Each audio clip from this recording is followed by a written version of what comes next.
আসসালামু আলাইকুম এভরিওয়ান। নতুন গল্প আসছে। গল্পের শিরোনাম নীলাভ শূন্যতা, পর্ব 1। কোথায় যাচ্ছিস? বাসরাতে কেউ বরের ঘর থেকে বের হয়। কথাটা কর্ণপাত হতেই হিয়া নিজের জায়গায় স্থির হয়ে দাঁড়িয়ে পড়ল। দাদিজান রুমের ভিতরে ঢুকতে ঢুকতে বললেন, বিয়ের রাতে বউয়ের মাথায় লম্বা ঘোমটা দিয়ে বিছানায় পা তুলে বসে থাকতে হয়, তারপর বড় এসে ঘোমটা তুলে বউয়ের মুখ দেখবে। বলেই তিনি রুমের দিকে তাকালেন। অবাক হয়ে বললেন, এ কি অবস্থা রুমের? আমার দাভাই কই? শুভ্র পকেটে 2 হাত ভরে জানালার দিকে মুখ করে দাঁড়িয়ে আছে। দাদিজানের কণ্ঠ শুনে সে পিছনে ফিরল। তার গায়ে আকাশি রঙের টি-শার্টের প্রথম 3টি বোতাম খোলা, কপালে বিন্দু বিন্দু ঘাম জমেছে, চোখের দৃষ্টি শান্ত কিন্তু কঠিন। শুভ্র দাদিজানের বড় ছেলের সন্তান। শুভ্রের বাবা মার বিচ্ছেদের পর শুভ্র দাদিজানের কাছে বড় হয়েছে। যদিও শুভ্রকে নিজের কাছে রাখতে তার বাবা মায়ের মধ্যে কম যুদ্ধ হয়নি, এ ছিল এক অহংকারীর লড়াই। দাদি হিয়াকে বিছানায় বসিয়ে দিয়ে বললেন, লক্ষ্মী বউয়ের মতো বসো এখানে। হিয়া মাথা নিচু করে রইল। একটু আগে তাকে এই ঘর থেকে বের করে দেওয়া হয়েছিল। যদিও দাদি হয়তো বিষয়টা আন্দাজ করতে পারেনি, কিন্তু হিয়ার এই ঘরে এক মুহূর্ত থাকার ইচ্ছা নেই। দাদি শুভ্রর দিকে এগিয়ে গিয়ে বললেন, বউয়ের মুখ দেখা হয়েছে? শুভ্র কোনো উত্তর দিল না। তাকে দেখে বোঝার উপায় নেই তার মনের মধ্যে কী চলছে। তবে প্রলয়ের আগের ঘুমট ভাব তার চোখে মুখে। কিন্তু এই মিষ্টি মেয়ের মুখ দেখে কি এই নাতির এখনও রাগ কমেনি? শুভ্রকে চুপ থাকতে দেখেন দাদি নিজের হাতে থাকা গহনার বক্সটা শুভ্র হাতে তুলে দিলেন। তারপর নরম সুরে বললেন, আমার ওপর তোমার রাগ হয়েছে? না জেনে শুনে বাইরের মানুষের কথায় কাউকে অবিশ্বাস করতে হয় না। ও জাহানারার মেয়ে, এমন কাজ কোনোদিনই করবে না। শুভ্র একটা ছোট শ্বাস ফেলল, তারপর হাতে থাকা বক্সের দিকে তাকালো। দাদি মলিন কণ্ঠে আবারও বললেন, এটা তোমার দাদাজান আমাকে বিয়ের রাতে মুখ দেখে দিয়েছিল।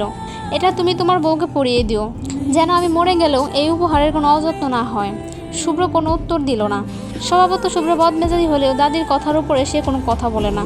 তবে অভিমান হলে সেটা আলাদা বিষয়। দাদি হিয়ার সাথে আরও কিছু কথা বলে রুম থেকে বেরিয়ে গেলেন। হিয়া মূর্তির মতো বিছানায় বসে আছে, বারবার হাত কষলে যাচ্ছে। শুভ্রর দিকে তাকানোর সাহস নেই তার। লোকটা এবার তাকে কি করবে কে জানে। শুভ্র হাতে থাকা গহনার বক্সটি টেবিলের উপর রাখলো। তারপর নিজের শার্টের বাকি বোতামগুলো খুলতে খুলতে নির্লিপ্ত কণ্ঠ বলল, তাহলে আজ তোমার সাথে বাসর করতেই হবে।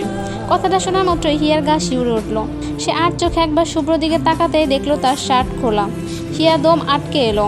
এটা প্রথম নাকি বাসর রাতে এক্সপিরিয়েন্স আছে তোমার? বলতে বলতে শুভ্র শার্ট খুলে বিছানার দিকে ছুঁড়ে মারল। ইচ্ছাকৃত নাকি অনিচ্ছাকৃত বোঝা মুশকিল, কিন্তু শার্টটা হিয়ার মুখের উপর এসে পড়ল। হিয়ার সাথে সাথে চোখ বন্ধ করে ফেলল। শুভ্রের প্রতিটি কথা তার গায়ে সূচের মতো বিচ্ছে। রাগ ও ক্ষোভে তার চোয়াল শক্ত হয়ে উঠল। মুখের সামনে থেকে শার্টটা সরাতেই শুভ্র শরীরের ঘ্রাণ তার নাকে এলো। এক মুহূর্তের জন্য সেই গন্ধ ভীষণ চেনা মনে হলো, কিন্তু হিয়ার মস্তিষ্ক তখন তীব্র রাগ ও জেদের সাময়িক অনুভূতির সামনে এই বিষয়টা অতি নগণ্য করে তুলেছে। হিয়া দাঁতে দাঁত চিপে শুভ্রর দিকে তাকালো এক পলক। শুভ্রর প্রকাণ্ড কাঁধ পেশি দেখে হিয়ার সাথে সাথে চোখ সরিয়ে নিল। লোকটার দিকে বেশিক্ষণ তাকিয়ে থাকার সাহস নেই।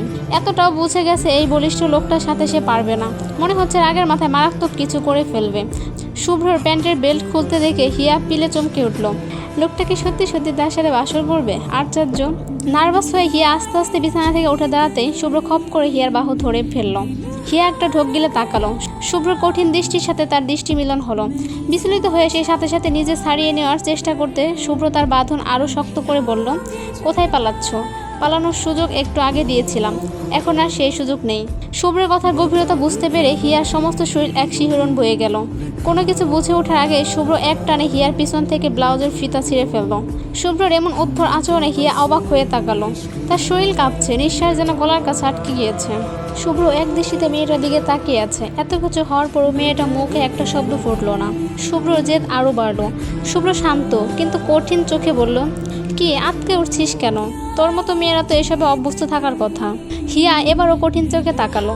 তারপর রাগে কম্পিত কণ্ঠে বলল, আমার মতো মেয়ে মানে কি? কি বলতে চাইছেন আপনি?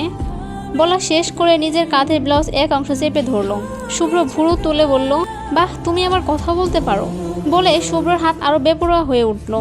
এক টানে শিয়ার মাথার উপর থাকা ওড়নাটা সরিয়ে বলল, তোমার মতো মেয়ে মানে বলতে তুমি যেরকম সেরকম বুঝিয়েছি। হিয়া তৎক্ষণাৎ ছিটকে সরে গেল। 2 হাতে নিজের বাহু শক্ত করে ধরে নিজের গায়ের কাপড় ঠিক করলো। শুভ্র একটি তপ্ত নিঃশ্বাস ফেলে হিয়ার দিকে আরও এগিয়ে আসতে লাগলো। হিয়া ভয়ার্ত দৃষ্টিতে তাকালো।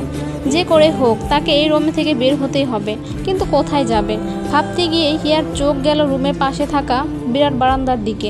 হিয়া একটা ঢোক গেলে শুভ্রর দিকে তাকালো। শুভ্র তার একদম সামনে দাঁড়িয়ে। হিয়া উপায় না পেয়ে এদিক ওদিক তাকাতে লাগলো। তারপর চোখ গেল বিছানার পাশে রাখা দুধের গ্লাসের দিকে। হিয়ার মাথায় কাজ করলো না। সে নির্দ্বিধায় হাত বাড়িয়ে গ্লাসটা নিয়ে শুভ্রের মুখের উপর ছুঁড়ে মারল। ঘটনা ঘটলো সেকেন্ডের মাথায়। শুভ্র জায়গায় স্থির হয়ে চোখ মুখ কুঁচকে ফেলল। এই সুযোগে হিয়া শুভ্রের হাতের নিচ দিয়ে বেরিয়ে সোজা বারান্দায় চলে গেল। তারপর ভিতর থেকে বারান্দার দরজা আটকে দিয়ে একটা বড় নিঃশ্বাস ফেলল। কিন্তু কাজটা সে কী করলো? লোকটা হাতে পেলে নিশ্চয়ই তাকে কাঁচা গিলে খাবে। হিয়া এক পলক নিজের ব্লাউজের দিকে তাকালো। তারপর মনে মনে বলল, অমানুষ। শুভ্র হতভম্ব হয়ে দাঁড়িয়ে আছে। মেয়েটা এমন দুঃসাহস দেখাবে সে আশাই করেনি। ফ্রেশ হয়ে তোয়ালে দিয়ে মুখ মুছতে মুছতে সে বারান্দার বন্ধ দরজার দিকে তাকালো। কিছুক্ষণ যেতেই তার ভিতরে কোপ যেন কিছুটা কমে আসলো। কিন্তু মেয়েটার উপর তার রাগ কমছে না। শুভ্র দাদির সাথে বিয়ে অ্যাটেন্ড করতে গিয়েছিল। সাধারণত এরকম অনুষ্ঠানে শুভ্রকে দেখা যায় না। শুধু দাদির কথা রাখতে সে ওখানে উপস্থিত হয়।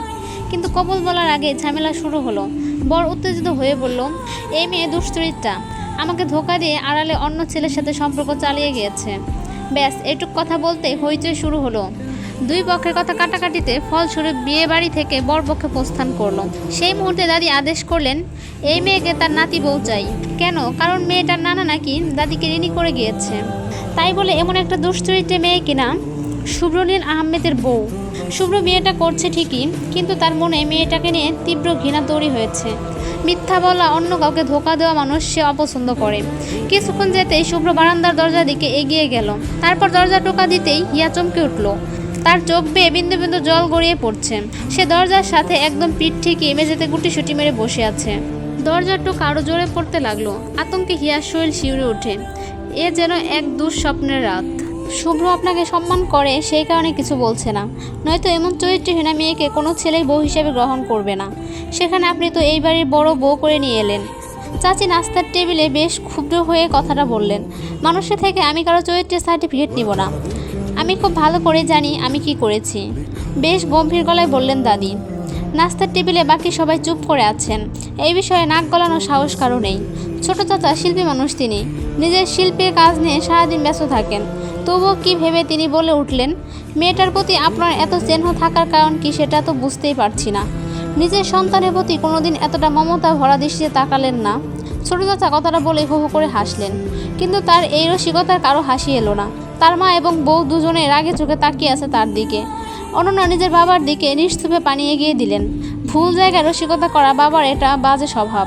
দীপু কলেজে যাওয়ার জন্য রেডি হয়ে নিচে নামলো। নাস্তার টেবিলে তো থমথমে দেখে হেসে উঠে বলল, আবার কিছু হয়েছে নাকি? কেন, তোমার নতুন ভাবিকে দেখোনি? চাচি চায়ে চুমুক দিয়ে বললেন। দীপু মাথায় আকাশ ভেঙে পড়ল। নতুন ভাবি? সেটা আবার কে? পুরো ঘটনা শুনে সে হতভম্ব। সঙ্গে সঙ্গে দৌড়ে দোতলায় উঠে গেল। হিয়া খুব আস্তে করে বারান্দার দরজা খুলে রুমের ভিতর তাকালো।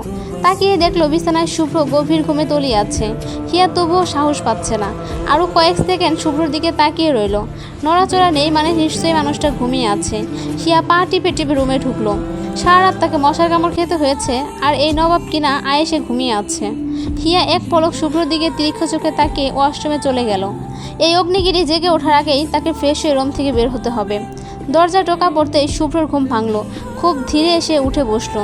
তারপর ঘড়ির দিকে তাকাতে দেখলো সকাল 8টা বাজে। অজান্তেই তার চোখ গেল বারান্দার দিকে। দরজাটা খোলা। মেয়েটাকে কোথায় দেখা যাচ্ছে না। ভাবতে ভাবতে আরেকবার টোকা পড়লো। শুভ্র দরজা খুলতে দেখলো দীপু দাঁড়িয়ে আছে। তার চোখে মুখে বিস্ময়। ভাইয়া, তুমি বিয়ে করেছো? আমি তো কিছুই জানি না। ভাবি কোথায়? কি আশ্চর্য, সবাই সব কিছু জানে অথচ আমি কিছুই জানি না। দীপু গড় গড় করে বলে উঠল। দীপু শুভ্রের ফুফাতো বোন। মেয়েটা এই বাড়িতেই থেকে নিজের পড়াশোনা করছে। শুভ্র দীপুর এত আগ্রহ দেখে বলল, তোর কলেজ টাইম হয়ে গেছে না? কলেজে যা, ভাবিকে ডাকো তো, দেখে যাই। বলে দীপু রুমের মতো উকি দিল। কিন্তু শুভ্রর কঠিন দৃষ্টি নজর পড়তে সে স্থির হাসি দিয়ে বলল, আচ্ছা তাহলে ফিরে এসে দেখব। আমার কফি পাঠাতে বল। বলেই শুভ্র দরজা বন্ধ করে দিল। দরজা বন্ধ করে শুভ্র পুরো রুমটা চোখ বুলিয়ে নিল। তারপর ঝর্ণার শব্দে শুভ্র ওয়াশরুমের দিকে তাকালো। গোসল শেষে হিয়া কাপড় বদলে ফেলেছে। এবার তার একটু আরাম লাগছে। ওয়াশরুমের দরজা আস্তে করে খুলে একবার রুমের দিকে তাকালো। বিছানা খালি, লোকটা কোথায় গেল দেখা যাচ্ছে না। তার মানে ঘরে নেই। এই সুযোগে তাকে ঘর থেকে বের হতে হবে। হিয়া দরজা খুলে এক পা বাইরে রাখতেই দেখলুম শুভ্র পাশে দেয়ালের সাথে হেলান দিয়ে দাঁড়িয়ে আছে। তার চোখের ভাষা জটিল। হিয়ার আত্মা বেরিয়ে আসার উপক্রম হলো। তৎক্ষণাৎ দরজা আটকে ফেলার চেষ্টা করতেই শুভ্র এক হাতে হ্যান্ডেল ধরে আটকে ফেলল। হিয়া চোখ বড় বড় করে তাকালো। নিজের সব শক্তি দিয়েও সে দরজা আটকে রাখতে পারছে না। শুভ্র মেয়েটার এমন ব্যতিব্যবস্থা আচরণ দেখে ভুরু কুঁচকে তাকালো। তারপর শান্ত কিন্তু থমথমে গলায় বলল, তুমি নিজে বাইরে আসবে নাকি আমি ভিতরে আসবো? হিয়া শক্তি লড়াই ছেড়ে থমকে তাকালো। ভিতরে আসবেন মানে কি? এই সুযোগে শুভ্র দরজার উপর নিজের সম্পূর্ণ কর্তৃত্ব খাটিয়ে সেটা খুলে ফেলল। হিয়া মূর্তির মতো দাঁড়িয়ে আছে, যেন সে এখন কোনো আসামি।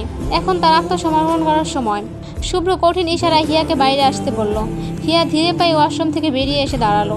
শুভ্র মেয়েটাকে পা থেকে মাথা অবধি দেখলো। তারপর জেরা করে বলল, কার পারমিশন নিয়ে গোসলে গিয়েছো?